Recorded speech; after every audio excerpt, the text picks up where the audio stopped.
This is 20 Minutes Live. Welcome to all of you from India and around the world. I am Ninad Karpe, partner at 100x.vc. Today I'm truly delighted to welcome Ravi Singh to our 20 Minutes Live. Ravi Singh has been the Secretary General and Chief Executive Officer of World Wildlife Fund for Nature, WWF India, since 2003. Prior to his present responsibility, he worked with two international banks before moving to pursue his larger cause of conservation. His abiding interest in the conservation of nature led to his association with several conservation organizations like WWF and Bombay Natural History Society. As head of WWF India, he contributes to conserve biodiversity and further sustainability. A keen sportsman, a trekker, a traveler, a historian and reader, his varied interests and hobbies are linked with his core interest in nature and conservation. Welcome to the show, Ravi. Our format is simple, unique, and crisp. For the first 10 minutes, I will ask Ravi a couple of questions, which I'm very keen to ask. And then after that, you have a chance, all of you viewers, to ask him questions for the balanced 10 minutes. But don't wait. Whatever questions you have in mind, whatever you want to ask Ravi, this is your big chance, big moment. Put it in the comment box on the column on your screen, and I'll take it up after my first round of couple of questions, which I'm really keen to ask Ravi. So again, welcome to the show, Ravi, and thank you. Thank you for accepting our invitation. Thank you very much. Ravi, we have had SARS, then Ebola, and now COVID. Will this COVID-19 crisis force a change? Are you hopeful and optimistic that we will not face a zoonotic pandemic again? What is your view? Well, the steady stream of knowledge that's coming through now seems to point out that increasingly zoonotic diseases and new or novel diseases like COVID are directly led by exploitation of living systems, wildlife, domestic animals, and issues like change in land use and agriculture. As we go forward, we are putting different values to this kind of economic exploitation, and the effects of it in the last few years have been devastating. I have here figures of swine flu, Ebola, COVID, SARS, MERS, even HIV to some extent. And all these are, the scale is sort of rising at a different level altogether. And lurking in this entire thing is the fact that a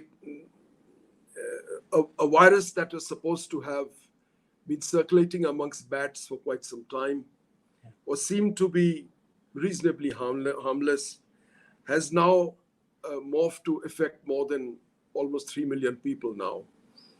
And it has, because of global air travel and connectivity, caused a huge amount of human suffering to societies across the world and economic damage and so on and so forth. So we really, the needle of direction seems to be pointing that we may be expecting more of such cases in the world, and that we need to really change the way we are thinking, the way we are organized, and we need to transform, although it's a very difficult word to really effect, we need to transform the way we are living today. So that is, in a way, an answer to your question. We have very, very far to go to make this change. So just again, yeah, go ahead, Ravi. And that there are various aspects to it, and we can come to it later in the discussion. Sure. Please go ahead. Sure. So, when you said about this change, where does it have to start? At the political level, at the individual level, societal level, at school levels, cultural?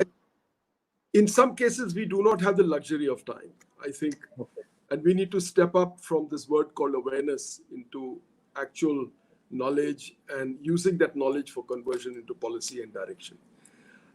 If we can, once we bring the present crisis under control, Maybe we use globally some direction for at least, or a time that comes less than a year, to take directional changes to change certain things, like the constant exploitation of agricultural lands, the change of land use, and these aspects cannot continue the way they are continuing today.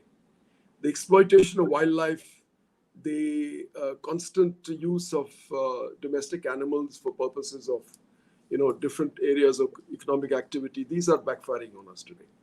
So a lot of these things we have to change at a time when we are faced with complexities such as climate change and economic disruption.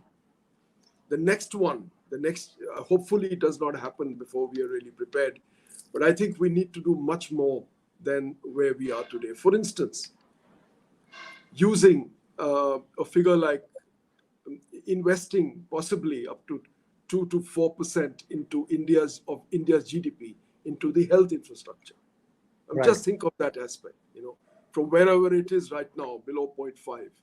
So these could be some of the ways to think about it. But in the natural world, in the world of environment and conservation, wildlife, we see this as we've been monitoring it over the last 60 years, and the direction has been downward. The scales have been downward, and this scale needs to now start flattening out and changing upwards. I mean, that's as brief as I can. Sure. So you spoke about wildlife and crisis. So my next question is, so we are faced with this massive crisis. Everyone's attention is only focused on health, personal health, community health, societal health. How would you highlight the importance of wildlife in a time like this? Wildlife requires, certain things. For countries like India, we understand that is necessary to us. I mean, for India, it's embedded in our culture, in our heritage, in our historical tradition. We also require needs its space and for its own existence. Sometimes that's difficult in our crowded country. It's very difficult to segregate areas because of various obvious reasons. Where we have people living, we have communities living with wildlife, or where we have areas set aside for wildlife, these should be protected with a kind of a much bigger view of using this great tradition of India in the way this is managed or the way this goes forward.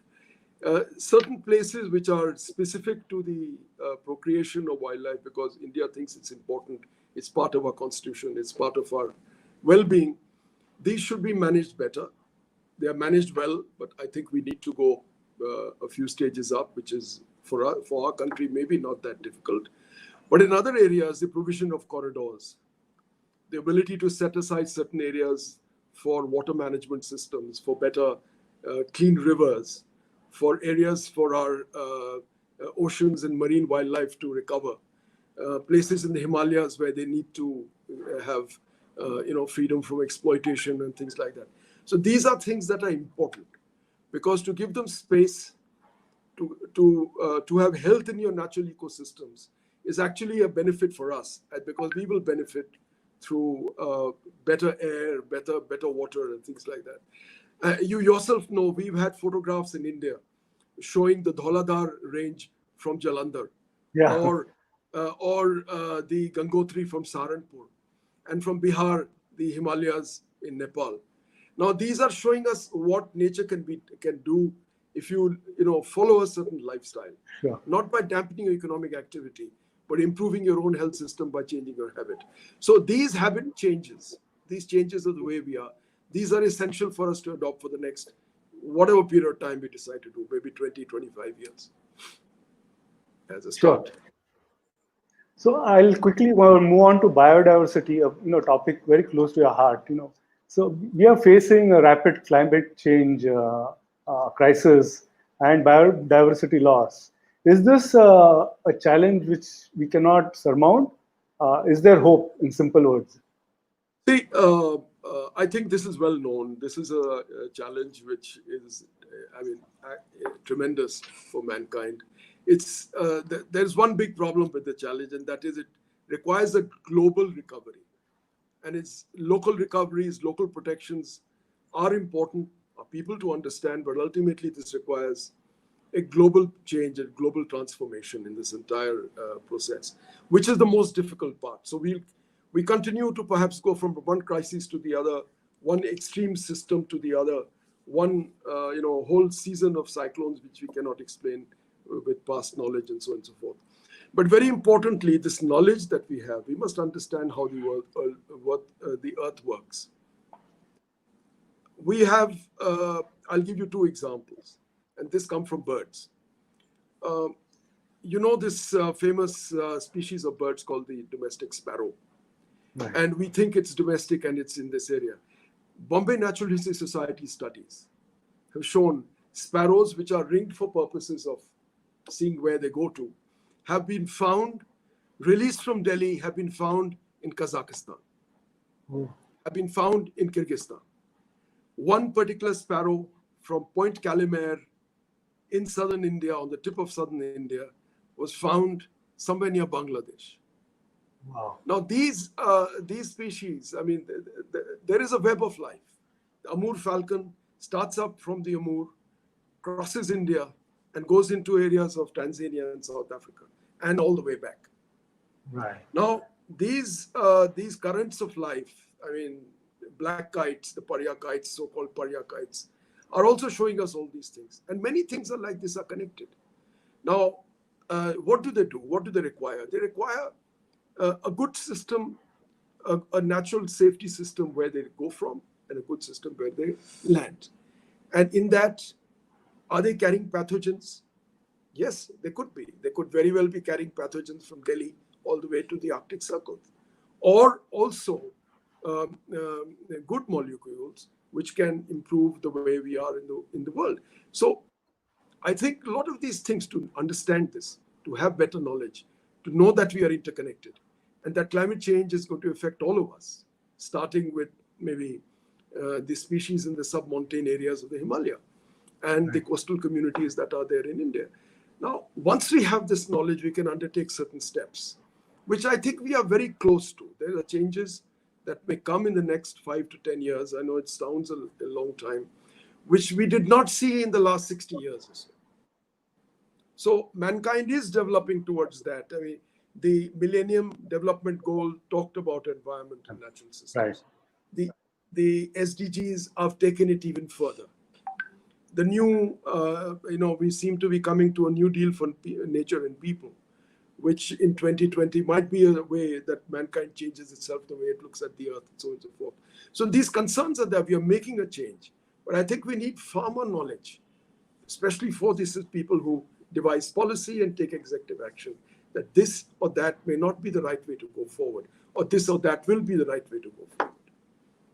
So I have some questions already from viewers, and I will ask some of them, hopefully a little crisp in your response, so I can take some more responses. Mudit Jain is asking a very, very direct question. How come tribals are not affected by this COVID-19? Is it because we are eating meat which is factory farmed, or what is the issue? Is that true, or is it what he's saying? I don't really know. I don't really know. I don't think it's specific to any community, but generally, whatever information that I have from the areas, from forest fringe areas and others so far, has been that the kind of virulence that we see in the urban settlements does not prevail there. But specifically for tribal communities, I don't really know. Okay. One question has come up is how do you get young minds? That's the starting point for the next generation to be more aware, and how to carry this. How do you carry this message to young minds? I think by two methods. One is that young people need to go out and explore their country and their area. They need to step out, maybe 50 kilometers from where they live, 100 kilometers, and go and see for themselves this interaction of nature and people, or agriculture and water, or even forest systems, or the flow of nature and the web of life, and so on and so forth. It's not very difficult today. There's transportation available. You could go there. But at the same time, keep your minds open, be assimilative to what's happening in the rural part of rural sectors of India, rural areas of India, and try and relate to the people and understand what they're doing. So this is one part. Go out, explore your country. Number Sure. two, you have access today of a kind that we did not have, my generation did not have. True. Internet, to EDU sites, to scientific papers. Make a grouping of what you need to know. Maybe if it's a few pillars that you may want to know. And then within those pillars of your inquiry, try and learn as much as you can. Try and understand. This is the greatest thing that you could be able to do, because here in both these ways, to look externally and to increase your mind, you would be investing in yourselves to be able to face the future and to maybe design, influence the future.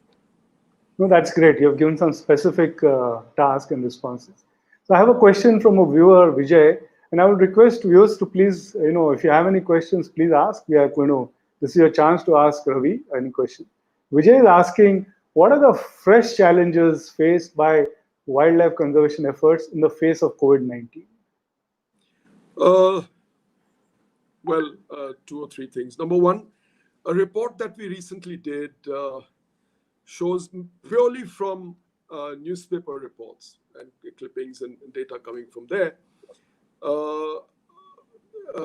Poaching of small animals in peripheral areas of the country has gone up almost up 5 times to what it was reported earlier. Oh, really? Now, it may not be prevalent everywhere in the country. It may not be there in your area or areas that you know. But generally, just looking at the newspaper reports, this is the kind of response we're getting. At the same time, it doesn't mean that it's happening in areas which are well protected or communities are protecting it well. In those places, obviously not. And where the forest department has its, remit, probably, this is not coming to our information and to that extent. And therefore, it's more in the areas that are, people are not able to travel to or go to. Number one. Number two, the interaction of teams and the interactions of people who are in certain areas, say border interactions, trans-border interactions within India and Nepal, say, or Bhutan, or between states. That exchange has come down to quite an extent, and this is very important for constant, good management. Yeah. And the third thing I think is that, the normal, people are not able to go out. People are not able to go as tourists into wildlife areas and sanctuaries and travel. So some of that, people are feeling upset that we're not able to do this. At the same time, that kind of connect and that sort of understanding what could be happening, or where could people help, etc. That's not happening at this time. So these three things that we see direct.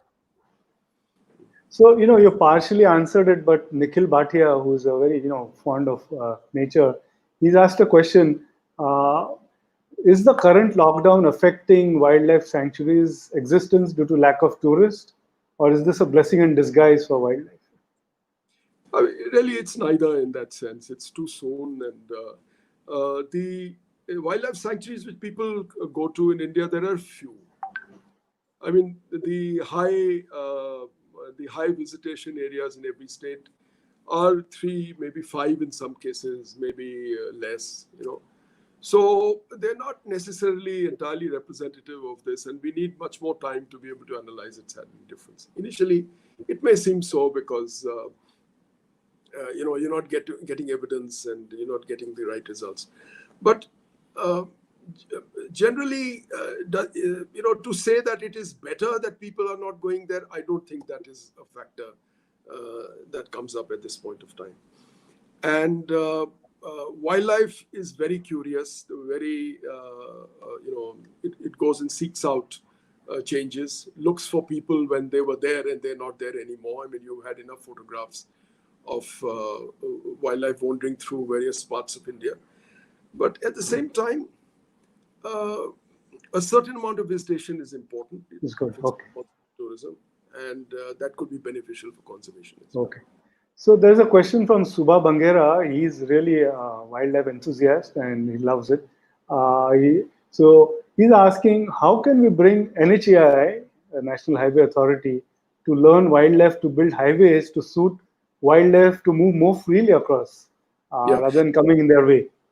So there is a protocol that has been developed by Wildlife Institute of India and with the NHAI, and the NHAI has tabled it internally to say that whatever we do now, we should take into account these aspects of corridors, water flows, water channels, landscapes, and all that in the plan before we go out and make the project, because retrofitting costs money and changes and litigation takes a long time. Sure. So I'm not a spokesman for NHEI, but this I have seen the change in the last 4 years between where it was and where it is going. Okay, Will that's it good all to know. happen in every way? I can't say, but certainly the changes are encouraging. Okay. I'll take last one or two questions. Mudit again has asked, how can we have an economic model whereby we preserve wildlife also, we have tourism also, and the entire ecosystem works well? How do you find a balance? Is there a balance in India or there's no? I think India has more of a balance than many other parts of the world. This is why, for a crowded country like ours, we can still see wildlife, go to a Right. specific area, look for a species, and see it. That is why we have such a variety of birds that are available to us at our windows and our balconies and our local areas and so on and so forth. We just need to have two things. One is what we have as system, we must understand it. We must think that this system has been evolved in India for some time, and we must understand that system the way it works. And number two, we should help this system to work, and we should have confidence in its ability to do better. I think that's very important. I mean, lots of times I know we are not satisfied by the way we are. Indians tend to be overcritical. Sure. But I have seen this across the world. People have a lot of respect in international for the way we, not just the way we have our laws and the fact that we criticize them for lack of implementation, but whatever we have is far better than what we have seen in other parts of the world. So there is a possibility, and Okay. India can have its own solution. So I'll take this question from a teacher, Fiza. She's asking, what are some of the virtual platforms which you can recommend to engage students and young people with wildlife and conservation efforts within our country? So So virtual there, platforms, yeah. yeah. So there are a number of platforms. If Visa could contact me or my organization directly, would Okay, be happy. So, both in the formal school system, as well with different organizations across India, very good systems. Um, um, Reaching out to different areas of the country, different languages, methodologies. My own organization has been working now 50 years in sure. the service of India. All the time we've had an impact, or we've had programs going for education. So happy to do that. There are plenty of it available, and some of it by the finest minds and pedagogues that in this particular sector. Sure, sure. Great. Let me wind down by asking a final question. This will be behind us. It might take some time, the present health crisis. It might take 3 months, 6 months, 1 year. But after that, are you more hopeful in your efforts? Do you think attitudes will change towards conservation, environment, wildlife, biodiversity, or it will remain the same? What is, let's say 1 year down the line, everything is behind us. What do you think? How do you think you feel Yeah, I about it? wish it could be that. The practical aspects are much more difficult. I think Right. in the cycle of economic recovery, we will probably lose the blue skies over us, and the Okay. pollution will come back into our areas and the garbage lots and so on and so forth. We will lose the sight of the Himalayas from the plains and all that. I don't think that it's going to sustain, but perhaps in that cycle, when we go back and recall and rethink and say, is this really necessary? Is constant irresponsible consumption necessary? Can we be responsible in terms of our consumption areas? Can we give some space, not just in terms of space on land and sea, but also space in our hearts to other creatures and other areas and policies that perhaps could succeed more than what we think is happening now? So the second part, really, it's not stage two. It is probably going to be stage 2A or stage 2B. sometime ahead, and perhaps more enlightened leadership in this area will be able to help us. Scientific leadership. And I think here is the part, seen responsibly in this aspect, India can actually lead because we have the knowledge, we have the ground, the compound to play with this. We've had our theories, and we know some of the ways forward, and we are, we can find the way forward to do this in a proper way. So optimistically, slightly long-winded answer, but the answer is yes. Okay, yes, it is. I want you to give a real last word, last message to all our young viewers. We do get a lot of young viewers, because of the nature of industry I am in. We get a lot of startup founders, students who watch this show. Do you want to give one message, and after that, we'll wind down the show? My one message to all of you. I know it's difficult now, but go out. Go out, explore. Explore your country. Understand it. Even if you have to go for a school trip together with your teachers. Perhaps some of you may want to go for a hike or a trek or a camp. Go out, understand this. Go to a wildlife sanctuary, and see it for yourself. Not just the, big mammals, the tiger, which everybody would like to see, and so on and so forth, but also the dynamics with which it happens. There is no substitute to this. Go and see your historical sites, your archaeological sites. Go and see the vast vistas of, of the landscapes of India. See the Himalayas. Try and understand. There is no country like India. Right. There is no country like India. Yet, put it in yourself, and your answers will come from there. Wow, what an amazing closing statement. Very good. There's no country like India. Put it in yourself and experience. That was amazing. I will not let you go without asking a last personal question. I mean, this 3 months of lockdown, I know you're a voracious reader, but is there one or two books which you would like to recommend to our viewers, which you have read? I've got a book right here I'd like to show you.